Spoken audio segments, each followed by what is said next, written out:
এই শাবান মাসে প্রিয় নবী সাল্লাল্লাহু আলাইহি সাল্লামের একটা আমল আছে, বলবো আপনাদেরকে ইনশাআল্লাহ। কিন্তু আমলটা করার চেষ্টা করতে হবে।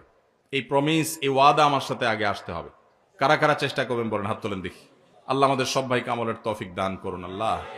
ভাইরা আমার, আমলটা হলো, আম্মা জান আয়েশা রাদিয়াল্লাহু তাআলা আনহা বলেছেন, মা রাআইতু রাসূলুল্লাহি সাল্লাল্লাহু আলাইহি ওয়াসাল্লাম ইসতাকমালা সিয়ামা শাহরিন কাত্তু ইল্লা রমাদান।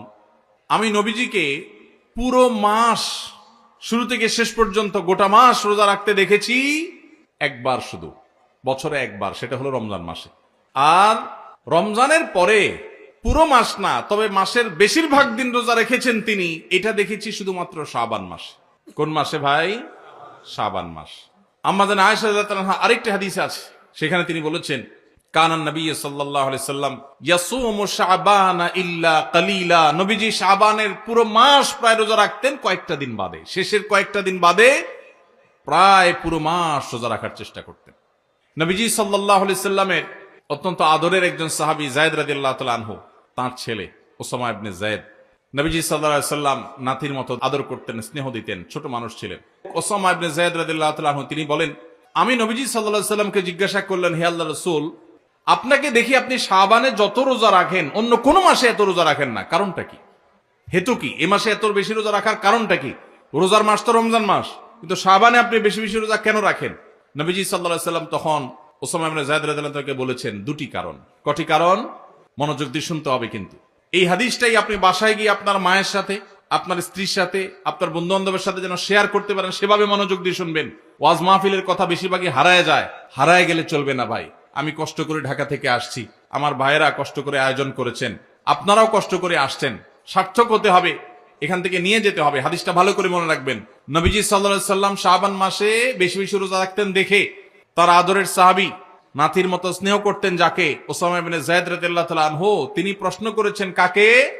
নবীজিকে। কি প্রশ্ন করেছেন? যে হে আল্লাহর রাসূল, আপনাকে শাবানে এত বেশি রোজা রাখতে দেখি, অন্য কোন মাসে এত নফল রোজা আপনি রাখেন না, কারণটা কি? তখন নবীজি কয়টা কারণ বলেছেন? দুইটা কারণ। নাম্বার এক, তিনি বলেছেন, যাকা শাহরুন ইয়াগফুলুন নাসু বাইনা রজব ওয়া রমাদান। শাবান মাসের দুই ধারে, দুই প্রান্তে দুটি মাস আছে, যে দুটি মাস অনেক মহিমান্বিত, মর্যাদাপূর্ণ। শাবানের আগের মাসটার নাম কি ভাই? রজব। এই রজব মাসটা মহিমান্বিত কোন কারণে? মেরাজের কথা বলছেন। রজব মাসটা কেন মর্যাদাপূর্ণ, কেন এর মর্যাদা বেশি? দেখেন, এত বড় মাহফিলের দু চারজন মানুষও জানেন না, দু চারজন মানুষও জবাব দিতে পারেননি, একজন থেকেও আসে নাই অডিয়েন্স থেকে।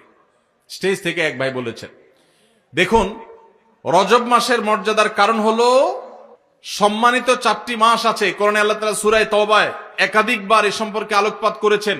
আল্লাহ বলেছেন, ইন্না ইদ্দাতাশ শুহুরি ইনদাল্লাহি 12 শাহরান ফি কিতাবিল্লাহি ইয়াওমা খালাকাস সামাওয়াতি ওয়াল আরদ মিনহা আরবাআতুন হুরুম।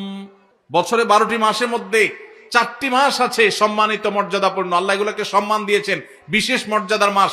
রমজান তো সবচেয়ে শ্রেষ্ঠ মাস আছেই, রমজানের পরে মর্যাদার বিচারে সম্মানিত মাস কয়টা? এই 4টার মধ্যে নবীজি সাল্লাল্লাহু আলাইহি সাল্লাম সহিহ বুখারীতে এই 4 মাসের ব্যাখ্যা বর্ণনা করতে গিয়ে তিনি বলেছেন, সালাসুন মুতাওয়ালিয়াত। এই 4টার মধ্যে 3টা হলো ধারাবাহিক, জিলকদ, জিলহজ, মুহররম, আর চতুর্থ মাসটা হলো ওয়া রজব মুদর আল্লাযী বাইনা জুমাদা শাবান, এই যে রজব মাসটা। তাহলে রজব মাসটা সম্মানিত 4 মাসের একটা, সেজন্য এই মাসটা মূলত মহিমান্বিত। এই মাসে নবীজি সাল্লাল্লাহু আলাইহি ওয়াসাল্লাম মেরাজ হয়েছে বলে অনেক ইতিহাসবিদগণ বলেছেন, আবার অন্য মাসে হওয়ার কথাও আছে। কিন্তু আসল তাৎপর্যের কারণ হলো রজব মাসটি হলো সম্মানিত 4 মাসের একটা। এটাও আমরা অনেকেই প্রথম শুনলাম জীবনে। যাই হোক, সে বিষয়ে কথা বলা আমার উদ্দেশ্য নয়। তো উদ্দেশ্য হলো যে উসামা ইবনে যায়েদকে নবীজি বলেছেন যে শাবান মাসটার আগের মাসটা হলো রজব, যেটা সম্মানিত 4 মাসের একটা, মর্যাদাপূর্ণ মাস। আবার শাবানের পরের মাসটা কোনটা? রমজান, সেটা হলো বছরের সবচাইতে সেরা মাস। তো নবীজি বলেছেন, দুইটা মর্যাদাপূর্ণ মাসের মধ্যবর্তী শাবান মাসে মানুষ আমল ইবাদত না করে অবহেলায় বেশিরভাগ মানুষ কাটায়। বেশিরভাগ মানুষ অপেক্ষা থাকে রোজা কবে আসবে, তখন কোরআন তেলাওয়াত শুরু করব। রমজান কবে চাঁদ দেখা যাবে রমজানের, তখন নামাজ ধরবো। রমজান কবে শুরু হবে, তখন থেকে আমি তারাবি পড়া ধরবো, ভালো কাজ করা ধরবো। শাবান মাসে মানুষ রমজানের ক্ষণ গণনা, দিন গণনা করতে থাকে, অবসর থাকে, অলসতা করে, অবহেলা করে। নবীজি বলেছেন মানুষ যেহেতু অবহেলা করে, এই জন্য এই সময়টাতে আমি বেশি বেশি নফল রোজা রাখি, কারণ যেই সময়টাতে মানুষ অবহেলা করে ওই সময় ইবাদতের আলাদা গুরুত্ব তৈরি হয়।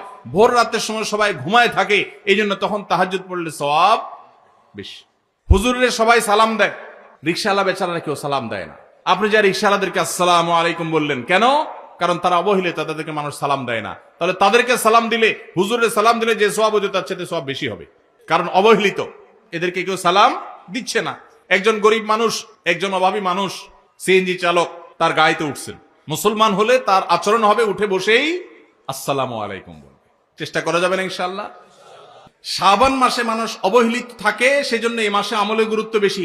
অতএব যেই কাজটা মানুষ অবহেলিত করে, গাড়িতে উঠার পর চালককে সালাম দিবেন আসসালামু আলাইকুম করে। যে মালিক গাড়িতে উঠে বসে চালককে সালাম দিতে পারেন, সেই মালিকের মধ্যে অহংকার নাই ইনশাআল্লাহ, তিনি বিনয়ী মানুষ। আল্লাহ আমাদের সব ভাইদেরকে বিনয়ী হওয়ার তৌফিক দান করুন। দ্বিতীয় কারণ তিনি বলেছেন কেন তিনি এই মাসে বেশি রোজা রাখেন, ওই যে ওসামা ইবনে যায়েদ রাদিয়াল্লাহু আনহু দুইটা কারণ বলেছেন। এর মধ্যে একটা হলো শাবান মাসটাতে মানুষ আমল ইবাদত একটু কম করে, কারণ রমজান আসবে আসবে বলে অপেক্ষা করে, সেজন্য তিনি এই মাসে বেশি বেশি আমল করেন, কারণ অবহেলার টাইমের আমলের গুরুত্ব একটু বেশি। দ্বিতীয় কারণ হলো তিনি বলেছেন ওয়া হুয়া শাহরুন তুরফাউ ফীহিল আমালু ইলা রাব্বিল আলামিন, শাবান মাসে বান্দার আমলনামা আল্লাহর কাছে উপস্থাপন করা হয়, ফেরেশতারা রিপোর্ট জমা দেয়। ফাউহিব্বু আন ইউরফা আমালি ওয়া আনা সাইম, নবীজি বলেছেন আমি চাই আমার আমলনামা যখন ফেরেশতাদের কাছে পেশ করা হবে তখন আমি যেন রোজাদার থাকি। কারণ আপনি কোথাও চাকরি করেন, সিরিয়াস ডিউটি করেন, একবারও আপনার বস আসে না, একটু মোবাইলটা মাত্র হাতে নিছেন ফেসবুকটা টিপার জন্য, আর তাকায় দেখেন পিছের দিকে বস এসে দাঁড়াইস, মেজাজটা কেমন লাগবে বলেন? খারাপ লাগবে না?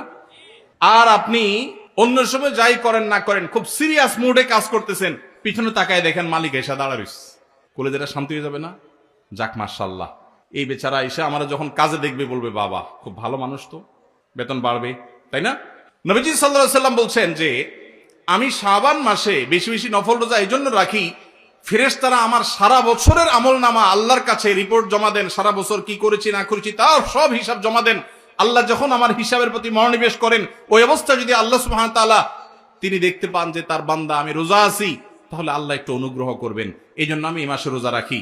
তাহলে নবীজি সাল্লাল্লাহু আলাইহি সাল্লাম শাবান মাসে রোজা দুইটা কারণ পাওয়া গেল। এক তো হলো গাফলতির সময় সেজন্য তিনি রোজা রাখতেন, দ্বিতীয়ত হলো এই মাসে বান্দার আমলনামা পেশ হয় সেজন্য তিনি রোজা রাখতেন। এই দুই কারণ আমাদের বেলায়ও আছে না নাই? তাহলে আমাদের রোজা রাখা উচিত না উচিত না? চেষ্টা করবো তো ইনশাআল্লাহ। ভাইরা আমার, একটা প্রশ্ন আপনাদের মনে হইতে পারে, সেটা হলো আমরা তো শুনছি মানুষের আমলনামা সকালে বিকালে আল্লাহর কাছে জমা হয়, ফেরেশতারা জমা করে, আবার এখন শুনলাম শাবান মাসে জমা হয়, তাহলে দুই রকম হলো যে? এর উত্তর হলো আল্লাহ রাব্বুল আলামিনের কাছে আল্লাহর ফেরেশতারা মানুষের আমলনামাকে তিন ধাপে, তিন স্তরে, তিনটা লেয়ারে, তিনটা সময়ে আলাদা আলাদা ভাবে উপস্থাপন করে। একটা হলো প্রাত্যহিক রিপোর্ট, প্রাত্যহিক আমলনামা, ডেইলি, প্রতিদিনের আমলনামা সকাল এবং সন্ধ্যায়। সারা রাত আপনি কি করেছেন? ওয়াজ শুনেছেন না গান শুনেছেন? ভালো কাজ করেছেন না মন্দ কাজ করেছেন? সারা রাতে কি করেছেন? প্রত্যেকটা মানুষের হিসাব আল্লাহ রাব্বুল আলামিনের কাছে প্রত্যেকটা ভোরে ওই রাতের ডিউটি থাকা ফেরেশতারা জমা দেন। আবার সারাদিন আমরা যা করি না করি, সন্ধ্যায় সারাদিনের ডিউটিতে রত ফেরেশতারা আল্লাহর কাছে জমা দেন। তাহলে বান্দার আমলনামা, বান্দার রিপোর্ট জমা দেওয়া হয় একটা হলো প্রাত্যহিক, প্রতিদিন। সেটা কখন? সকাল এবং সন্ধ্যা। বান্দার আমলনামা জমা দেওয়া হয় আরেকটা লেয়ারে, সেটা হলো প্রত্যেক সপ্তাহে 2 দিন, সোমবার এবং বৃহস্পতিবার। নবীজি সাল্লাল্লাহু আলাইহি ওয়াসাল্লাম যেন সোমবার বৃহস্পতিবার রোজা রাখতেন, কারণ সোমবার এবং বৃহস্পতিবার বান্দার আমলনামা ফেরেশতারা আল্লাহর কাছে পেশ করেন। তাহলে একটা হলো ডেইলি আমলনামা পেশ, সেটা সকাল সন্ধ্যা। একটা হলো সাপ্তাহিক আমলনামা পেশ, সেটা হলো সোম বৃহস্পতি। আর একটা হলো বার্ষিক রিপোর্ট পেশ, সেটা কখন? শাবান মাস।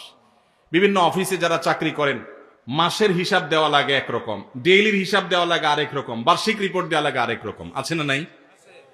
ঠিক একইভাবে আল্লাহ রাব্বুল আলামিনের কাছে আমাদের আমলনামা পেশ করা হয়। ভাইরা আমার, সেজন্য এই রিপোর্ট জমা দেওয়ার সময়গুলোতে বান্দা বিশেষভাবে আমলে মনোযোগী হবে। এই জন্য আল্লাহ তাআলা বলেছেন কোরআনে কারীমে ওয়াসাব্বিহুহু বুকরাতাও ওয়া আসীলা, সকাল সন্ধ্যা আল্লাহর তাসবিহ পেশ করো। নবীজি সাল্লাল্লাহু আলাইহি ওয়াসাল্লাম সকাল সন্ধ্যা বিশেষ তাসবিহ পেশ করতেন, জিকির আজকার করতেন, দোয়া করতেন, আমল করতেন, কারণ এই যে আমল জমা দেওয়া হয়।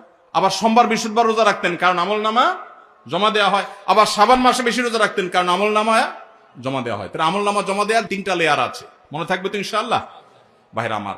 এছাড়াও শাবান মাসে বেশি বেশি নফল রোজার আরেকটা কারণ আছে, সেটা হলো ইস্তেহাদি, সেটা হাদিস দ্বারা না প্রমাণিত না, সেটা বিভিন্ন মুহাদ্দিসগণ, ওলামা একরাম, স্কলারগণ বলেছেন। সেটা হলো হঠাৎ করে রমজানের রোজা যদি রাখা শুরু করেন, সারা বছর একরকমের খাদ্য অভ্যাস, সকাল দুপুর রাতে খেয়ে, এখন হঠাৎ করে অভ্যাসটা চেঞ্জ হয়ে যাবে, ইফতার এবং রাতে সাহারি খাবেন আর সারাদিন না খেয়ে থাকবেন। হঠাৎ করে 30 দিনের রোজা রাখতে গিয়ে আপনার কষ্ট হয় কিনা, অভ্যাসটা আগে থেকে যেন হয়, সেজন্য শাবান মাস থেকে কিছু কিছু নফল রোজা রাখতে হয়। এটা হলো ওয়ার্ম আপ, রিহার্সেল, প্রস্তুতিমূলক রোজা। এই জন্য ভাই এই শাবান মাসে বেশি বেশি রোজা রাখবেন তো ইনশাআল্লাহ।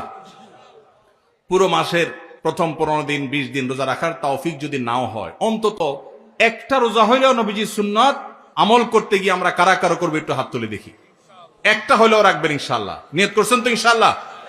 সবাই বরাতেরটা না, ওইটা বাদে একটা হইলেও রাখবেন, নিয়ত করছেন তো ইনশাআল্লাহ। আল্লাহ আমাদের সবাইকে আমল করার তৌফিক দান করুন। এই আমলটা যদি আপনারা করেন ভাইরা, হারিয়ে গেছে সমাজে, আলোচনা নাই, সেজন্য আমি আলোচনা করলাম। বিলুপ্ত হওয়া আমলগুলোর একটা শাবান মাসে বেশি বেশি নফল রোজা। চর্চা নাই, আমল নাই, আলাপ নাই, মানুষ ভুলে গেছে। আপনারা যে ঘরে ঘরে রাখেন, মানুষ জানবে, সুন্নাহটা জিন্দা হবে, ঘরে ঘরে আমলটা শুরু হবে। আপনি অন্য মানুষকে বলবেন একই কথা, তাকে উদ্বুদ্ধ করবেন, তাহলে নবী সাল্লাল্লাহু আলাইহি সাল্লামের ওই হাদিসের ফজিলত পাবেন। আপনি মৃত সুন্নতকে জিন্দা করলেন, সেই সওয়াবটা পাবেন। চেষ্টা করা যাবে তো ইনশাআল্লাহ। এই মাহফিল থেকে আমি সামারি করছি, কথা তো অনেকই বললাম। দুটি জিনিস অন্তত আমরা সবাই সংকল্প করে নিয়ত করে যাব। মা বোনরা যারা শুনছেন, আপনারা যারা শুনছেন, সবাইকে বলছি, একটা হলো আজানের জবাব দেওয়ার কথা বলেছি, আর একটা হলো শাবান মাসে বেশি বেশি নফল রোজা রাখার প্রকার। 2টা 4টা 6টা ভাইরা আমার, রোজা রাখলে মরে যাবেন না, মনে হয় যে সারাদিন না খায় কেমনে থাকবো। যারা নিয়মিত নফল রোজা রাখেন তারা জান পানির মতো সোজা, কোনো ব্যাপার না, আল্লাহর রহমত। একটু চেষ্টা করলেই হয়, একটু হিম্মত করলেই হয়। চেষ্টা করা যাবে তো ইনশাআল্লাহ, নিয়ত করা যাবে তো ইনশাআল্লাহ। আল্লাহ আমাদের সবাইকে আমলের তৌফিক দান করুন।